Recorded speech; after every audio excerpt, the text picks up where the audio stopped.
15번 한번 볼 거예요. 15번은 청소년 이해론에서도 이제 브롬펜브로너의 생태학적 입장에서 인간 발달을 연구하는 것이 브롬펜브로너죠. 그래서 체계를 얘기해요. 5가지 체계라고 했을 때 정확히 4개. 그래서 어떤 책에 있어요? 어떤 책에 있어요? 우리가 그 직접 접촉하는 미시체계, 중간체계, 거시체계, 외체계. 그리고 또 하나 얘기하면 시간. 미시체계에도 시간이 있고 중간체계에도 시간이 다 있죠. 우리 지금 시간 체계가 있잖아요. 그런 걸 얘기할 수가 있어요. 그래서 다음 중 브롬펜브로너의 생태 이론이에요. 생태 이론에서 아동의 문제를 해결하기 위해서 부모와 학교가 서로 정보를 주고 받고 교류하는 체계는 뭐냐? 우리가 미시체계, 중간체계, 거시체계, 외체계죠.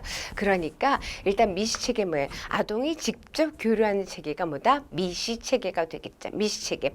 그러면 중간체계 미시체계와 미시체계에 연결되는 것이 중간체계입니다. 그러니까 미시체계 같은 경우는 가정, 유치원, 학교 내가 직접 교류하는 것이고 미시체계의 서로 간에 하는 건 가정과 학교의 관계 그리고 가정과 내 친구, 또래와의 관계 이런 것들이 무슨 체계다? 중간체계예요. 그러면 거시체계는 뭐냐면은 아동한테 직접적으로 영향을 주진 않지만 부모님이 어디 직장에 다니는지 정부기가 어떤 얘기를 하는지 이런 거고요. 거시체계 같은 경우는 가치라든가 관습, 법에 관한 거죠. 그래서 미시체계, 중간체계, 거시체계, 외체계, 브롬펜브로너의 생태 이론, 청소년 이해론에서 굉장히 중요한 부분이 되겠습니다. 연구법에 관해서 한번 볼 거예요.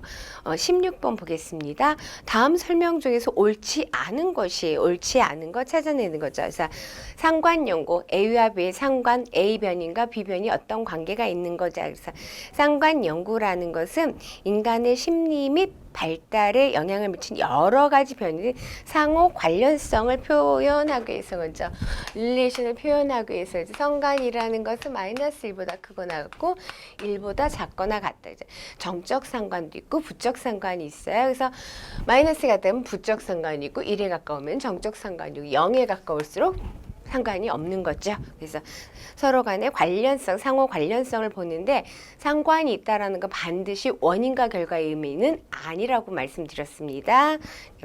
2번 실험 연구 어떤 그 독립변인을 처치해서 다른 것 가외 변인, 매개 변인이 비교적 덜 끼어들게 해서 그 독립변이 효과를 보기 위해서는 어떻게 검증하기 위해서는 실험 연구하죠. 그래서 실험 연구는 인간의 심리에 영향을 미치는 변인들 간의 인과관계를 밝히고자 하는 연구. 그러니까 그 원인과 결과를 보는데 상관 연구는 반드시 원인과 결과를 볼 수 있는 건 아니에요. 원인. 연구자가 원인이라고 규정하는 것이 독립변인이죠. 독립변인이고 연구에서 결과로 나타나는 변인을 무슨 변이한다? 의존하는 변이니까 종속 변인이 되겠어요. 그런데 실험 연구는 그러니까 우리가 독립변인 효과를 검증하고 해서 연구를 하는데 그냥 이렇게 현장 연구를 하게 되면은 다른 변인들이 끼어들어서 거기서 차이가 나도 하더라도 과연 독립변이 효과인지는 알 수가 없어요. 일반화 경향성은 적은 것이 이제 그 현장 연구예요. 실험 연구는 독립변이 효과, 거기서 효과가 나타나면은 그 효과가 누구 효과? 독립변이 효과라고 볼 수 있는 정도죠. 그래서 변인들 간의 인과관계, A와 B의 관계를 단순히 상관만 보는 인과관계를 볼 수 있는 연구입니다.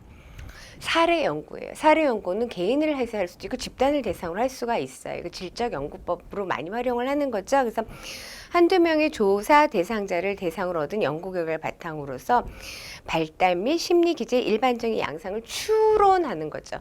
추론하지만 사례 연구를 통해서 일반화시키긴 어려워요. 사례 연구는 독특한 사례를 통해서 연구하는 것이기 때문에 결국은 추론하는 것이 완전한 일반화가 가능한 것은 아니죠. 그래서 일반화 가능한 것은 이렇게 쓰면 또 일반화라고 생각하시면 안 돼요. 당연히 아시겠죠? 자.